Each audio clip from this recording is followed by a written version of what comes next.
भवानी पार्वती पतये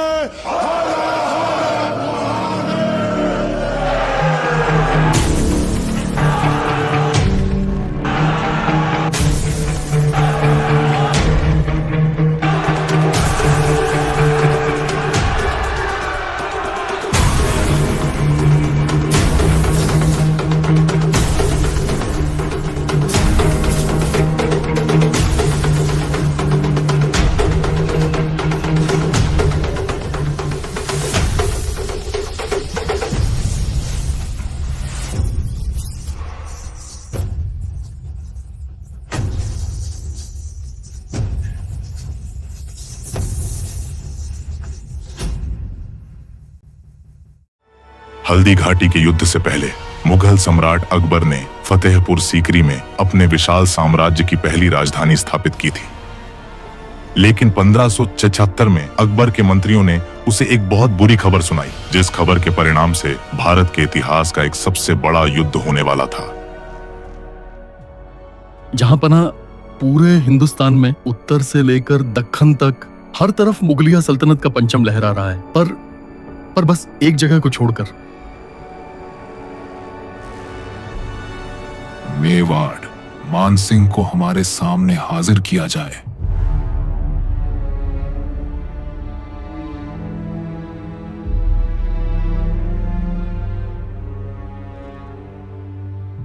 मानसिंह, आपको इस दरबार में एक अहम वजह से तलब किया गया है। जी जहांपना।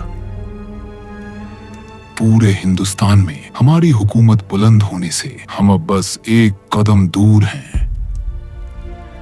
हमारे लिए क्या हुक्म है जहांपना? महाराणा प्रताप,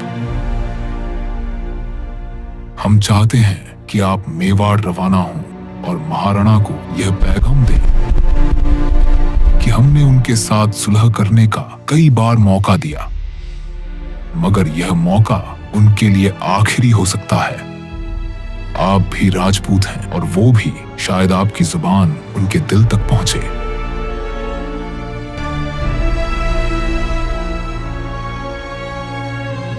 स्वागत की व्यवस्थाएं की जाएं।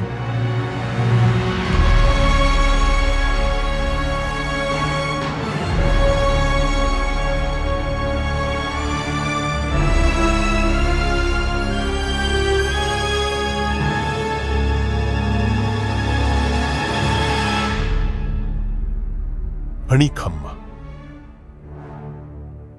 खम्मा घड़ी, हम आपके लिए शहंशाह का संदेश लेकर उपस्थित हुए हैं। जी पधारिए मानसिंह जी। ये जिद छोड़ते क्यों नहीं राणा जी? अपनी जिद को छोड़ दें और क्या करें? आपकी तरह अपना मान सम्मान सब बेच दें। सम्मान नहीं कम हुआ है राणा जी, बस हमने अपना राज्य सुरक्षित किया है।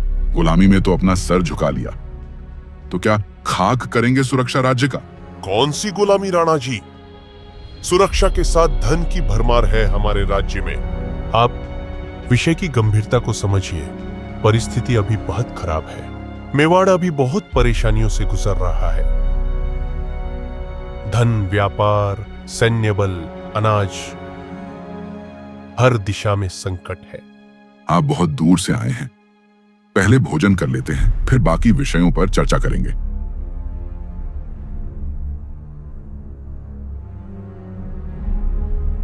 और आपकी भोजन की थाली कहाँ है राणा जी? मैं आपके साथ भोजन नहीं कर सकता। अब आप हमारा अपमान कर रहे हैं राणा जी। अपने गुरूर के लिए आप मेवाड़ की भविष्य को खतरे में डाल रहे हैं। प्राण की बलि दे देंगे, पर मल्लेचों के सामने गुलामी में कभी सिर नहीं झुकाएंगे। सर भले ही ना झुके, पर आपके कारण हजारों मेवाड़ियों का खून बह जाएगा राणा जी। कम से कम इसी बहाने तुम्हें असली राजपूतों का खून देखने का सौभाग्य तो प्राप्त होगा। ये चीज बहुत ही गलत हुआ महाराणा जी। तैयार रहिएगा। जंग का ऐलान कर दो।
युद्ध की शुरुआत के कुछ घंटे में मेवाड़ की सेना मुगलों की सेना को बहुत हानि पहुंचाती है और हार के डर से मानसिंह की सेना मेवाड़ियों पर बंदूक चलाने लगता है। और ऐसी गंभीर स्थिति में महाराणा जी जीत के लिए जल्द ही एक फैसला लेते हैं और अपने घोड़े चेतक को मानसिंह की ओर भगाते हैं।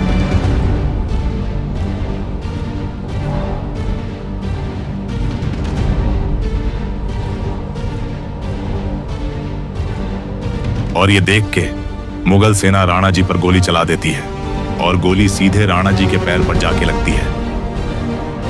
फिर भी भयंकर दर्द से गुजरते हुए चेतक के ऊपर राणा जी मानसिंह के ओर भागने लगते हैं। अपने सारे बल के साथ राणा जी मानसिंह के ओर अपना भाला फेंक देते हैं। उसी समय मानसिंह के हाथी के सूंड से बंधे तलवार से चेतक का पैर कट जाता है और राणा जी का भाला मानसिंह को लगते हुए निकल जाता है। राणा जी और चेतक को घायल होते हुए देखकर मेवाड़ी सैनिक राणा जी को वहां से निकल जाने की अनुरोध करते हैं। ना चाहते हुए भी भविष्य में जीत की आस लेके राणा जी को वहां से जाना पड़ता है।